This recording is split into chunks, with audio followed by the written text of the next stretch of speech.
Hello, welcome back to my channel, and I'm your Nimsha Davis.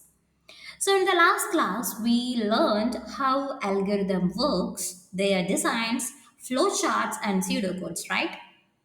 And today, we will talk about something very important: how to measure how fast or how efficient your code is.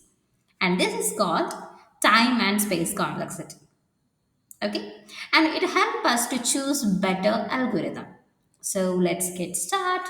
Before that, if you are new to this channel, don't forget to subscribe my channel and also enable the notification bell. So one second, let me open the slide first.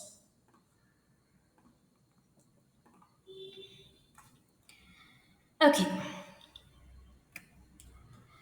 imagine you have two Java program to sort a list. One takes zero point 0.1 seconds and the other takes only 1 second. So which is better? Zero point 0.1 second, right? So, but on another computer, the time maybe changes.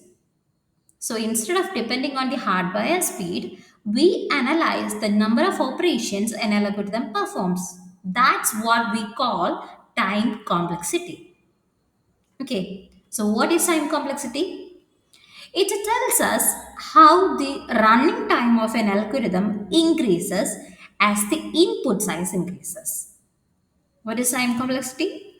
Time complexity tells us how the running time of an algorithm increases as the input size increases. For example, if sorting 10 elements takes 1 second and sorting 1000 might take much longer, we measure how quickly that time grows. Okay? Here are the most common time complexity you will encounter with. O1, that means the program runs instantly regardless of the input size. On, it grows linearly with the input. On square, it means runtime, sorry, runtime increases very fast, usually bad for the large data. So, knowing these helps you quickly judge if your algorithm is efficient or not. Okay, and yeah, let's visualize this thing. Fine, 1 minute.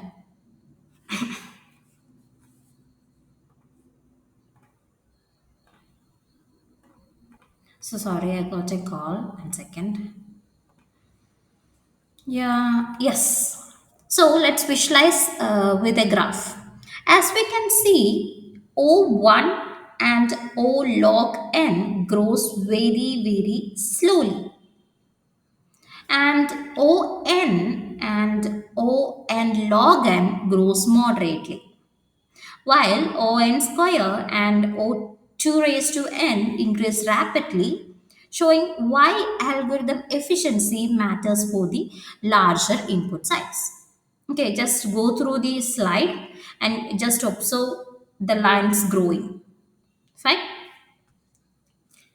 Okay.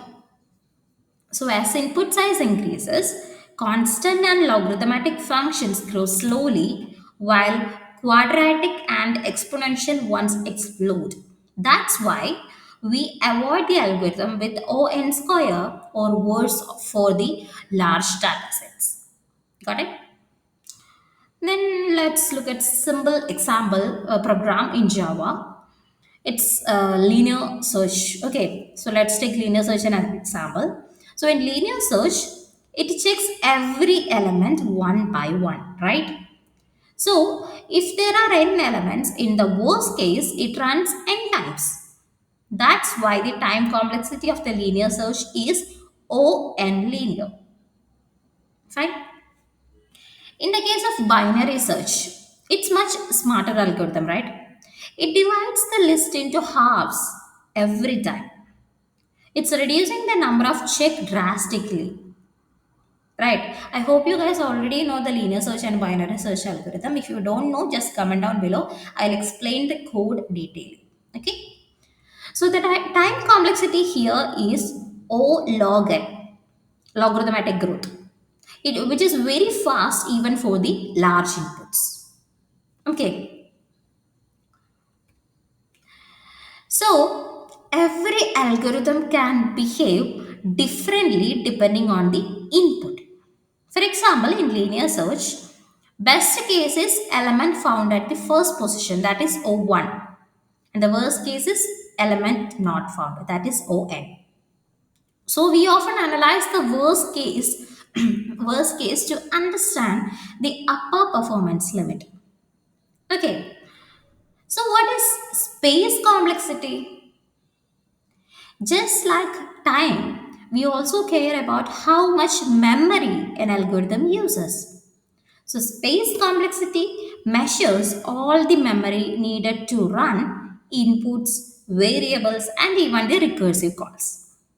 For example, a recursive Fibonacci function takes more memory than an iterative version because of the call stack. Okay, here's an example for that factorial function in the space complexity. It's simple recursive factorial program. Each recursive call add a new frame to the call stack. For n equals 5, there are 5 active calls. So the space complexity is on On.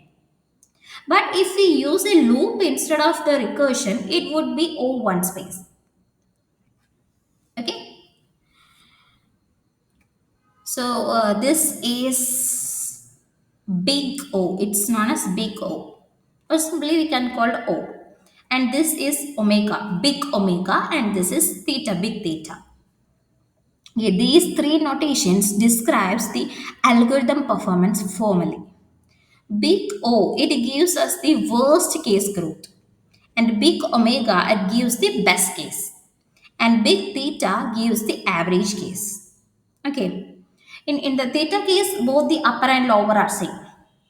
So in interviews, big O is the most commonly used one. So it's very, very important. It's the worst case growth. Fine. Here is a simple comparison table of the popular algorithm.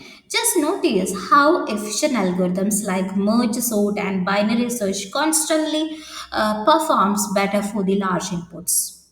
Just go through those slides, okay?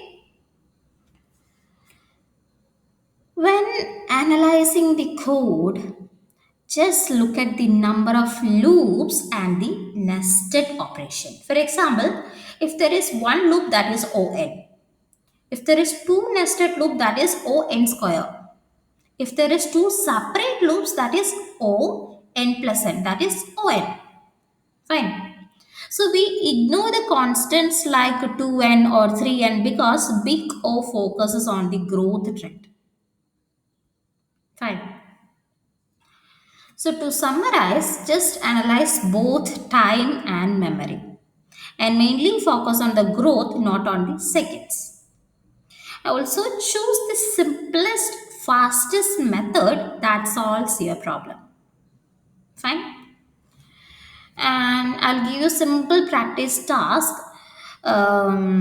Just try to calculate their time and space complexity. Okay, it will help you to think like computer, step by step logically. Fine. So yes, that's all for today. So you now know how to measure the efficiency of an algorithm, and in day 4, we will start implementing arrays in Java where theory meets real coding practice. Okay, so in the these 3 days we covered pure theory, right? So from the next day onwards, we can go with the practical sessions. Fine. And don't forget to subscribe, like, share this video, and I'll see you in the next class. That's all for this day. Bye. Have a nice day. And one more thing, I'm uploading all the PPTs here in the DSA with Java series repository. So you can see it here. Okay, you can download also. Just click this button and download it as zip file. Fine? Yes. So best worst case. Yeah, we can start the practical from day 4 onwards. Okay, bye.